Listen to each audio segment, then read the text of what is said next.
আর এবার আমরা নজর রাখবো নিহত চিকিৎসকের দাহ ঘিরে বিতর্ক দানা বেঁধেছে।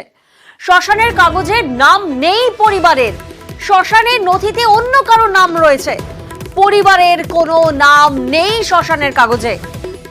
প্রতিনিধি অভিজিৎ এই মুহূর্তে আমাদের সঙ্গে রয়েছেন। অভিজিৎ, নিহত চিকিৎসকের দাহ ঘিরে বিতর্ক সৃষ্টি হচ্ছে, তাহলে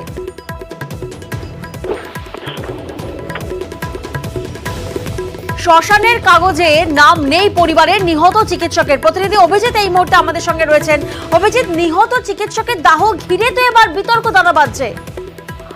নিঃসন্দেহে, এবং সেখানে যে পানিহাটি পৌরসভার যেখানে শ্মশান রয়েছে, সেখানে যে শবদাহের ঘাট সার্টিফিকেট এই নিহত চিকিৎসক তরুণী, সেখানে দেখা যাচ্ছে যে সংবাদদাতার নাম রয়েছে সঞ্জীব মুখোপাধ্যায়, সঞ্জীব মুখার্জি নামে লেখা আছে, এবং সংবাদদাতার স্বাক্ষরও রয়েছে, তার ফোন নাম্বার রয়েছে, এবং এই সংবাদদাতা যিনি তার পরিবারের কেউ নয়, এবং এই সংবাদদাতা হচ্ছে শাসক দলের একজন নেতা, এমনটাই জানা যাচ্ছে। এবং এ নিয়ে কিন্তু অভিযোগ উঠছে, বিভিন্ন সংগঠন তারা অভিযোগ করছেন যে এই যে তড়িঘড়ি যে একটা অভিযোগ উঠছে, তড়িঘড়ি যে এই চিকিৎসক তরুণীর কে পোড়ানো হয়েছে, এবং সেই নিয়ে কিন্তু এই বিতর্ক দানা বেঁধেছে।